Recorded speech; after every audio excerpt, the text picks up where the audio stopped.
Hello, welcome to Helix. Rajasthan का budget जो है उसके दो पार्ट अपन डिस्कस कर चुके थे। पहला जो है वो जनरल बजट है जिसमें ऑलमोस्ट सारी चीज़ें जो कवर किए थे सेक्शंस। और सेकंड पार्ट जो था वो था एग्रीकल्चर बजट, और इसी का बजट का जो तीसरा पार्ट जो है वो अपन आज डिस्कस करते हैं, और इसमें है कर प्रस्ताव। गवर्नमेंट ने जिन जिन सेक्टर्स में टैक्स प्रपोजल्स रखे हैं, टैक्स कम या ज़्यादा किया है, उनको अपन एक साथ जो है वो डिस्कस करते हैं। ठीक है। सो राजस्थान का बजट, इसका पार्ट 3 है कर प्रस्ताव। ठीक है। और सारी एग्जाम्स जो हैं इनमें से क्वेश्चन आते हैं। ठीक है। राजस्थान जीके का सबसे ज़्यादा जो पोर्शन है वो राजस्थान का, एक तो देखिए बजट कवर करता है, बजट, इकोनॉमिक सर्वे, राजस्थान की सरकार की योजनाएं। ये तीन टॉपिक्स अगर आप कवर कर लेते हैं तो ऑलमोस्ट जो है वो राजस्थान जीके का जो करंट वाला जो सेक्शन है वो ऑलमोस्ट कवर हो जाता है। ठीक है। सो आइए डिस्कस करते हैं, स्टार्ट करते हैं अपन कर प्रस्ताव या टैक्स प्रपोजल जो है जो कि राजस्थान के बजट में घोषित किए गए हैं। ठीक है। सो कर प्रस्ताव देखिए, तो कोविड-19 के कारण राज्य में पर्यटन एवं हॉस्पिटैलिटी सेक्टर जो है, ठीक है, पर्यटन एवं हॉस्पिटैलिटी सेक्टर जो है, रियल एस्टेट, किसान, उद्यमी मतलब व्यापारी जो है, बिजनेसमैन क्लास जो है, आमजन के साथ सरकार ने राजस्व पर जो है वो बहुत विपरीत प्रभाव पड़ा है। ठीक है। कोविड के कारण जो है वो सारे सारे सेक्टर जो हैं वो प्रभावित हुए हैं। और इसी की दृष्टि गत वर्ष में कोई भी जो है वो टैक्स सरकार ने नहीं लगाया था। ठीक है। और लगभग 900 करोड़ रुपए की जो है वो सरकार ने राहत दी थी। ठीक है। सो जनवरी 2021 के उपरांत पेट्रोल और डीजल पर लगने वाला वेट जो है उसको 6 रुपये पेट्रोल पर, और डीजल पर जो है वो 7 रुपये जो है प्रति लीटर कमी की गई। ठीक है। सो पेट्रोल पर 6 रुपये और डीजल पर 7 रुपये की वेट। वेट क्या होता है देखिए, एक तो होता है VAT, वेट होता है value added tax, value added tax होता है। ठीक है। सो बेट जो है पहले पहले जो GST से पहले बेट जो है वो सभी जो वस्तुएं थी उन पर लगता था, लेकिन आजकल जो बेट जो है वो सिर्फ पेट्रोल पर लगता है, क्योंकि पेट्रोल एकमात्र उन कमोडिटीज़ में से है, उन वस्तुओं में से है जिस पर GST नहीं लगता है। ठीक है। आज भी पेट्रोल पर बेट लगता है स्टेट गवर्नमेंट के लिए, और सेंट्रल सेल्स टैक्स लगता है सेंट्रल गवर्नमेंट के लिए। ठीक है। GST नहीं लगता है। ठीक है। जिससे राज्य के राजस्व पर 6,000 करोड़ रुपए की वार्षिक कमी आई है। 6,000 करोड़ रुपए की कमी क्यों आई है कि 6 रुपये और 7 रुपये जो है पेट्रोल पर जो सरकार ने कम कर दी है, राजस्थान सरकार ने। ठीक है। देखिए, एक सवाल ये है कि जो पेट्रोल और डीजल की जो कीमत है वो हर एक स्टेट में अलग अलग होती है। उसका यही कारण है क्योंकि किसी सरकार का जो बेट है, जो है बेट टैक्स जो है, जो कि स्टेट गवर्नमेंट लगाती है, वो कम है, और किसी सरकार का ज़्यादा है। इसलिए अलग अलग देश में, सॉरी, अलग अलग राज्यों में पेट्रोल की जो कीमत है वो अलग अलग रहती है। That is very very important है। ठीक है। बहुत कंसेप्चुअल क्वेश्चन है ये। ठीक है। अभी भी अर्थव्यवस्था पूरी तरह से उभर नहीं पाई है, अतः बजट 2022-23 में कोई भी जो नया टैक्स सरकार ने नहीं लगाया है, और सभी वर्गों को लगभग 1,500 करोड़ रुपए की राहत जो दी गई है। ठीक है। इस पूरी स्लाइड्स में से इंपॉर्टेंट बात यही है कि बेट जो है, वैल्यू एडेड टैक्स जो है, वो होता क्या है, और 6 रुपये और 7 रुपये की जो है कटौती की गई है टैक्सेस में। ठीक है। आमजन पर देखिए टैक्सेस का क्या इफेक्ट हुआ है कि सामाजिक और आर्थिक दृष्टि से संबल प्रदान करने के लिए, सामाजिक आर्थिक दृष्टि से सहायता प्रदान करने के लिए रिहायशी नजूल संपत्ति जो है, रिहायशी नजूल संपत्तियों पर 2000 पूर्व से जो काबिज जो हैं, जिनके कब्जा में जो है, वो अल्प आय के कब्जेधारी जो है पक्ष में स्वामित्व हस्तांतरण का प्रावधान दिया है। कहने का मतलब वर्ष 2000 से पूर्व अगर किसी से पूर्व अगर कब्जे में कोई भी संपत्ति है, ठीक है, सो उसको कब्जाधारी जो है, जिसके कब्जे में है, उसके पक्ष में जो है वो स्वामित्व हस्तांतरण किया है सरकार ने। ठीक है। दिव्यांगजन जो है द्वारा क्रय किए जाने वाले 10 लाख रुपए तक के 4 पहिया वाहन, ठीक है, ऑटोमेटेड ट्रांसमिशन वाहन जो है, और अडेप्टेड रेट्रोफाइड दोपहिया वाहन जो है, उनको मीटर वाहन जो है कर में पूर्ण छूट दी है। इनके ऊपर जो टैक्स लगता है 4 व्हीलर और 2 व्हीलर। ठीक है। 4 व्हीलर कौन कौन से होंगे, ऑटोमेटेड ट्रांसमिशन वाले 4 व्हीलर एवं अडेप्टिव रेट्रोफाइड दोपहिया जो है। ठीक है। दोपहिया और तिपहिया वाहन जो है, कहना दिव्यांग जनों के लिए दोपहिया और तिपहिया वाहन जो है और 4 व्हीलर जो है, उनमें जो टैक्स जो लगता है उसमें पूर्ण रूप से छूट दी गई है। ये आपको याद रखना है। 100 वर्ग गज तक के निर्मित या रिक्त आवासीय भूखंडों पर स्टैंप ड्यूटी जो है उसमें 1% की जो कमी की गई है। ठीक है। 100 वर्ग गज से नीचे नीचे तक अगर कोई भी बना हुआ घर है, या फिर आवासीय भूखंड जो है, मतलब प्लॉट जो है खाली, उसमें 1% की जो स्टैंप ड्यूटी जो लगती है, जो कि स्टेट गवर्नमेंट लेती है, उसमें छूट दी गई है। और 50 वर्ग गज तक के निर्मित या फिर रिक्त वाणिज्यिक भूखंड, वाणिज्यिक ना कॉमर्शियल सेक्टर की अगर कोई भूमि है, लेकिन उसको कितने की होनी चाहिए, 50 वर्ग गज की, तो उस पर भी 1% की छूट जो है दी गई है। 10 लाख रुपए से अधिक मूल्य की पैतृक संपत्ति, ठीक है, 10 लाख रुपए से अधिक की अगर कोई भी पैतृक संपत्ति है, अपने जैसे पूर्वजों की जो संपत्ति है, उसका हक त्याग अगर करते हैं अपन, ठीक है, मैं बताऊंगा अभी हक त्याग क्या होता है। हक त्याग पर स्टाम्प ड्यूटी 5,000 रुपये से घटाकर 500 रुपये की गई है, ठीक है। देखिए हक त्याग क्या होता है, जैसे कि एक घर में एक लड़का और एक लड़की है, ठीक है, तो जैसा कि कॉन्स्टिट्यूशन और सॉरी लॉ के अकॉर्डिंग तो क्या है कि बेटे और बेटी दोनों का जो है वो बराबर हिस्सा होता है, लेकिन जनरली सोसाइटी जो का जो पैटर्न है वो है लड़कियां जो है वो अपने पिता की संपत्ति में जो है हिस्सा नहीं लेती है, और उसको क्या है कि जब बंटवारा होता है तो एक फॉर्म होता है जिसको अपन इंग्लिश में बोलते हैं रिलिंक्विश इन डीड, ठीक है, रिलिंक्विश रिलिंक्विश डीड बोलते हैं इसको। रिलिंक्विश डीड नाम का एक फॉर्म होता है, इसमें ऐसा लिखा होता है कि मैं अपने हिस्से की जो संपत्ति है, ठीक है, लड़कियां जो है वो लिखती हैं कि मैं अपने हिस्से की जो संपत्ति है उसको अपने भाई को देना चाहती हूँ, ठीक है, सो इसको बोलते हैं रिलिंक्विश डीड। तो इस पर जो स्टैंप ड्यूटी जो लगती है हक त्याग में, मतलब मेरे हक की जो ज़मीन को मैं दूसरे को अगर देता हूँ तो उसकी जो हक त्याग की जो है, ठीक है, इसको स्टैंप ड्यूटी जो है वो पहले 5,000 रुपये लगती थी, अब उसको 500 रुपये जो है कर दिया गया है। ये वेरी इंपॉर्टेंट है रिलिंक्विश डीड नाम से, ठीक है, सोशलॉजी में चलता है पूरा चैप्टर। 10 लाख रुपए से अधिक मूल्य की पैतृक संपत्ति पर जो 5,000 ये अभी देख लिया था अपन ने, पुत्री एवं पुत्र वधू तथा पत्नी के पक्ष में गिफ्ट डीड जो है उसके दस्तावेजों पर स्टाम्प ड्यूटी जो है वो माफ की गई है, ठीक है। किसी भी महिला के नाम से अगर गिफ्ट अपन देते हैं तो उस पर जो स्टाम्प ड्यूटी, कहने का मतलब अगर अपन का प्लॉट है या मकान है उसको एज ए गिफ्ट अगर अपन शो करते हैं तो उसके जो स्टैम्प ड्यूटी है उसमें भी अपन को फायदा होगा, ठीक है।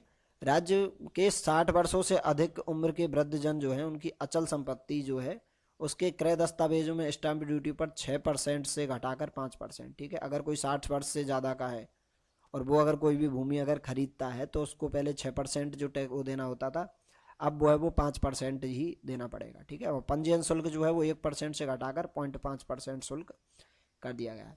60 वर्ष से अधिक आयु के वृद्धजनों के पक्ष में निष्पादित रिजर्व मॉर्गेज जो है के दस्तावेजों पर स्टाम्प ड्यूटी और पंजीयन शुल्क में 100% छूट की गई है। ये वेरी वेरी इंपॉर्टेंट है, ठीक है। विद्यार्थियों द्वारा शैक्षणिक प्रयोजनों के लिए निष्पादित ऋण जो है, लोन जो है, ठीक है, इसका मतलब भी लोन ही होता है। निष्पादित रिवर्स मॉर्गेज का मतलब है अगर कोई चीज़ कोलेटरल रखते हो आप, गिरवी रखते हो बैंक में और उससे अगर लोन लेते हो तो उस पर जो स्टैम्प ड्यूटी चार्जेस लगते हैं वो जो है उस छूट दी गई है, ठीक है। स्टूडेंट्स जो हैं उनके लिए जो लोन जो है, ठीक है, उस पर स्टाम्प ड्यूटी और पंजीयन शुल्क में 100% जो है वो छूट सरकार के द्वारा दी गई है। मद संयम हेतु स्वर्गीय श्री गुरुचरण छाबड़ा जन जागरूकता अभियान के लिए बजट पारित किया गया है, बजट, और उसमें 5 करोड़ से बढ़ाकर 10 करोड़ रुपए जो है वो किया गया। पहले इसका जो बजट था वो 5 करोड़ था, अब ये 10 करोड़ कर दिया गया है। पासपोर्ट कार्यालयों की तर्ज पर जयपुर, जोधपुर, भिवाड़ी में मॉडल उप पंजीयक कार्यालय जो है वो खोले जाएंगे, ठीक है।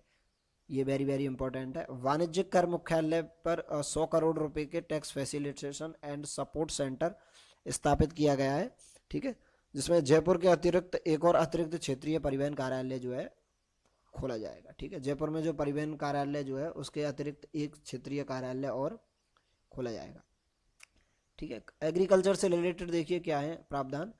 कृषि आधारित एमएसएमई जो है, लघु उद्योग जो है, उनकी स्थापना और विस्तार हेतु मुख्यमंत्री लघु उद्योग प्रोत्साहन योजना, ये अपन ने योजनाओं में पढ़ी थी, उसके अंतर्गत इंटरेस्ट सब्सिडी को 8 से 9% जो है वो बढ़ा दिया गया, ठीक है।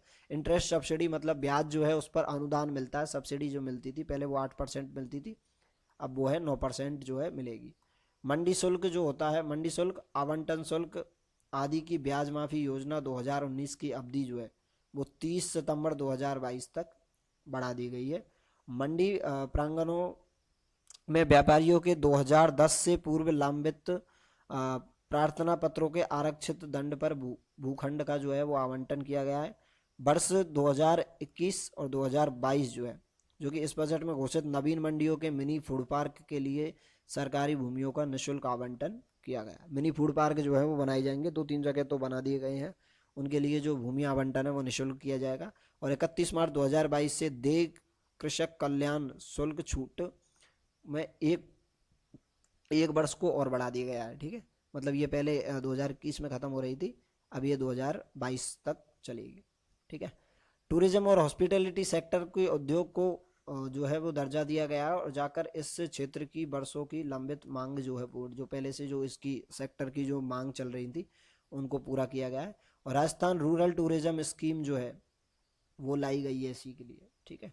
इसमें स्टाम्प ड्यूटी जो है वो 100% छूट दी गई है। SGST का 10 वर्षों तक 100% पुनर्वन तथा 25 लाख रुपए तक के ऋण में 9% ब्याज का जो है वो अनुदान दिया गया है। कहने का मतलब हॉस्पिटैलिटी टूरिज्म सेक्टर में अगर कोई लोन लेता है, ठीक है, तो उसके लिए जो SGST है वो 10 वर्षों तक 100% छूट दी गई है, ठीक है। जैसे गवर्नमेंट जो टैक्स लेती है हर एक बिजनेस पर, तो SGST जो है वो 10 वर्षों तक जो है वो फ्री कर दिया गया है, ठीक है। और 25 लाख रुपए तक का अगर कोई लोन लेता है तो उस पर 9% जो ब्याज का जो है वो अनुदान दिया जाएगा, ठीक है। 1 जनवरी 1950 से पूर्व निर्मित संपत्ति को हेरिटेज श्रेणी में मानते हुए इनमें होटल संचालन हेतु क्रय एवं लीज स्टाम्प ड्यूटी में रियासत दी जाएगी, ठीक है। 1950 से पहले का अगर किसी का भूखंड है, किसी का घर या महल कोई भी है, तो उसको सरकार ने जो है वो हेरिटेज श्रेणी में घोषित किया है और इसमें होटल संचालन करने का जो है वो दिया जाएगा, ठीक है। और क्रय और लीज की स्टाम्प ड्यूटी जो है उसको आप अगर खरीदते हैं या लीज पर लेते हैं तो उसकी जो स्टैम्प ड्यूटी है उसको रियायत दी जाएगी उसमें, ठीक है। Resort, sport resort, health resort, camping site, amusement park, animal safari park आदि के प्रयोजन की अगर भूमि अगर है तो उसके मूल्यांकन जो है वाणिज्यिक दरों पर स्थान कृषि दरों में समान तथा कन्वेंशन सेंटर जो है सामुदायिक भवन परियोजनार्थ भूमि का मूल्यांकन शहरों के आवासीय कृषि के दरों के बराबर। ये ज़्यादा इंपॉर्टेंट नहीं है, मेरे ही समझ नहीं आया क्या बोल रहा है ये, ठीक है, इतनी बड़ी लाइन जो है, ठीक है। होटल तथा टूर ऑपरेटर्स की SGST का जनवरी 2022 से 2022 की 50% पुनर्भवन किया जाएगा। उद्योग और व्यवसाय के लिए देखें तो देखिए शहर में भीतर मॉल परिवहन तथा ई-वे बिल जो है उसकी अनिवार्यता में छूट सीमा 1 लाख से बढ़ाकर 2 लाख की गई है। MSME जो है उसकी स्वीकृति एवं निरीक्षणों से मुक्ति की अवधि जो है वो 3 वर्ष से बढ़ाकर 5 वर्ष जो है की गई है, ये इंपॉर्टेंट है। ग्रामीण क्षेत्रों में निजी कृषि भूमि जो है उसकी श्वेत खेती जो है, श्वेत ऋणी जो है उद्योग जो है, ठीक है, उनमें भूमि रूपांतरण जो अगर करते हैं, भूमि ट्रांसफ़र अगर करते हैं तो उसमें शुल्क में छूट जो है सरकार द्वारा दी गई है। और उद्योगों द्वारा ऋण हेतु निष्पादित दस्तावेज, ऋण समानुदेशन, डेप्ट असाइनमेंट जिसको कहते हैं, कि दस्तावेज में स्टैम्प ड्यूटी की अधिकतम सीमा को घटाकर 15 लाख रुपए जो है वो किया गया है, ये इंपॉर्टेंट है। और कंपनियों द्वारा मर्जर जो करते हैं उसके दस्तावेजों में स्टैम्प ड्यूटी जो है वो अधिकतम सीमा घटाकर 50 करोड़ रुपए की गई है, ठीक है। अगर कोई भी कंपनी मर्ज करती है तो उसके लिए ये प्रोविजन है, ठीक है। नीलामी के साथ साथ अब रीको क्षेत्र के कुछ विशिष्ट श्रेणी के उद्योगों में को चिन्हित करके सीधा भूखंड आवंटन की व्यवस्था की गई है, ठीक है। अगर रीको एरिया में अगर कोई भी भूमि है तो उसमें आवंटन कर सकते हैं, ठीक है। निवेश प्रोत्साहन में इन्वेस्टमेंट सेक्टर में देखें तो RIPS 2010 एवं 2014 के का लाभ ले रही जो इकाइयां हैं बिजनेस की, उनकी अवधि जो है वो 31 मार्च 2022 से 1 वर्ष और बढ़ाई गई है। और RIPS 2003, 2010, 2014 में कस्टमाइज्ड पैकेज प्राप्त इकाइयाँ जो हैं जिनमें वाणिज्यिक उत्पादन RIPS 2019 की परिचालन अवधि द्वारा प्रारंभ किए गए हैं उसको 2019 के लाभ तक प्राप्त करने की व्यवस्था की गई है। कहने का मतलब 3, 10 और 14 से जो इकाइयाँ हैं उनको 19 तक वैलिड किया गया है, ठीक है। राजस्थान में पचपदरा, जिला बाड़मेर में रिफाइनरी एवं पेट्रोकेमिकल कॉम्प्लेक्स जो है PCPIR, ठीक है, इसको बनाया गया है, उसका नवोदित विनिर्माण किया गया सनराइज सेक्टर में, ठीक है। और RIPS 2019 के अंतर्गत थ्रस्ट सेक्टर को जोड़कर अतिरिक्त परिलाभ जो है प्राप्त किया जाएगा। और SGST देयता नहीं बनने वाली इकाइयों को पूंजीगत अनुदान का प्रावधान किया गया है, ठीक है। जो कंपनियां जो हैं वो SGST के उसमें नहीं आती हैं उनको पैसे दिए जाएंगे, मतलब लाभ दिया जाएगा पूंजीगत, ठीक है। इनलैंड कंटेनर डिपो जो है ICD जो है उनकी इकाइयां जो है इकाइयों को RIPS 2019 के सेवा क्षेत्र के तहत थ्रस्ट सेक्टर में लाभ देने की व्यवस्था की गई है। RIPS 2019 में thrust sector, James and jewellery विनिर्माण के लिए निवेश एवं पूंजी के निवेश अनुदान कैपिटल सब्सिडी जो है वो दी जाएगी। और इसकी सीमा जो है वो 25 लाख रुपए से बढ़ाकर 1 करोड़ रुपए की गई है। ठीक है। राष्ट्रीय एवं अंतर्राष्ट्रीय स्तर पर खिलाड़ियों के लिए आधारभूत ढांचा तैयार करने हेतु निजी क्षेत्र की स्पोर्ट अकेडमी जो है उनको RIPS 2019 के अंतर्गत सेवा क्षेत्र में सम्मिलित कर 1 करोड़ रुपए तक का पूंजी अनुदान तथा स्पोर्ट गुड सेक्टर में पूंजी अनुदान सीमा बढ़ाकर 1 करोड़ रुपए जो है वो की गई है। ठीक है। अगर कोई भी कंपनी स्पोर्ट प्लेयर्स के लिए कोई भी फैसिलिटी उत्पन्न करती है तो उसको 1 करोड़ रुपए तक का पूंजी की अनुदान दिया जाएगा। ठीक है।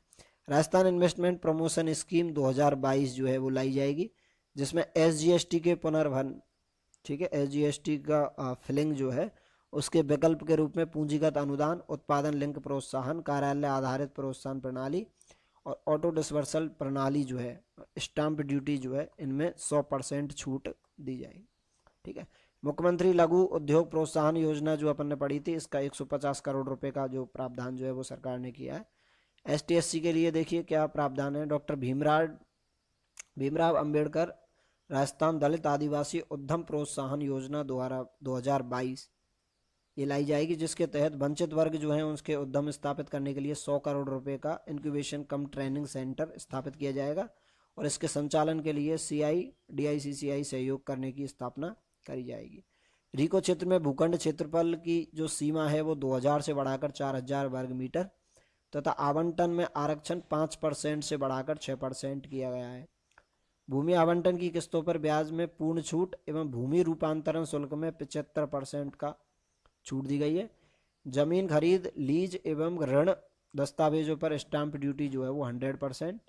मुख्यमंत्री लघु उद्योग प्रोत्साहन योजना के तहत 1% अतिरिक्त ब्याज जो है वो अनुदान सब्सिडी दी जाएगी।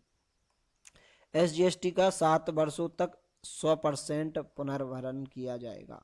7 वर्षों तक जितना भी GST है वो पूरा का पूरा सरकार देगी।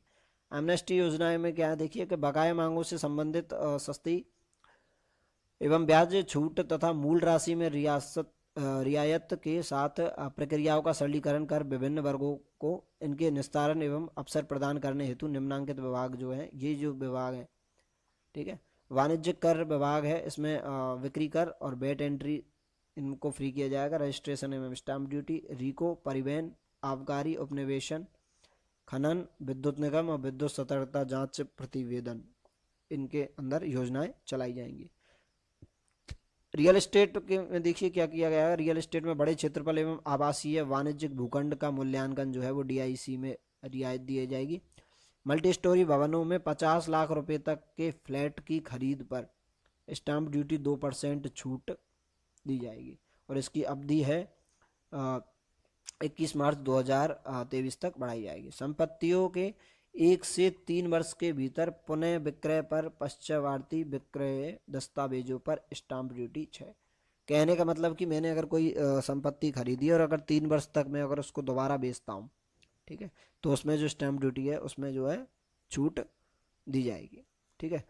खनन पट्टेदारी में देखिए कि 31 मार्च 2025 तक समाप्त हो रही सभी अप्रधान खनिजों माइनर मिनरल जो है उनके खनन पट्टे जो हैं उनकी अवधि जो है वो निश्चित प्रीमियम के भुगतान पर 2040 तक बढ़ाई जाएगी। ठीक है। 2025 तक जिनके लाइसेंस जो है वो खत्म हो रहे थे उनके लाइसेंस जो है वो 2040 तक बढ़ाए जाएंगे। निश्चित प्रीमियम इसमें कुछ एक राशि जो है वो जमा करवानी पड़ेगी, उसके बाद 2040 तक इसके लाइसेंस को बढ़ाया जाएगा। खातेदारी भूमि जो है वो अप्रधान खनिज माइनर मिनरल्स खनन पट्टा जारी करने के 4 हेक्टेयर की अधिकतम सीमा जो है वो समाप्त की जाएगी। ठीक है। पहले जो है वो 4 हेक्टेयर तक ही लाइसेंस मिलता था खनन के लिए, अब जो है ये लिमिट खत्म कर दी गई है। खनन पट्टों पर संविदा निष्पादन जो है लीज एग्रीमेंट एग्जीक्यूशन बिना पर्यावरण अनुमति के किया जाएगा, परंतु खनन कार्य पर्यावरण अनुमति प्राप्त करने के पश्चात ही दिया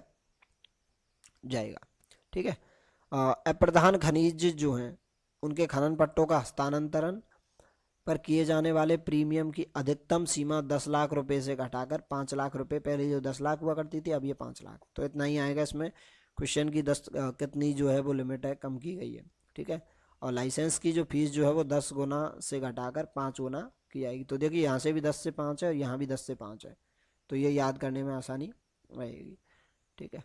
परिवहन सेक्टर की अगर बात करें तो प्रदूषण नियंत्रण हेतु सीएनजी के रेट ऑफ इन्वेंट जो है कराने वाली वाहन जो है उनको वाहनों पर 50% की छूट दी गई है। संभागीय क्षेत्र में संविदा परमिट जो है, कॉन्ट्रैक्ट कैरिज परमिट जो है पर ऑल राजस्थान परमिट की तुलना में मीटर वाहन पर 50% की छूट, और इसको बढ़ाकर जो है वो 50% से 70%, पहले 50% छूट थी, अब 70% जो है छूट दी जाएगी।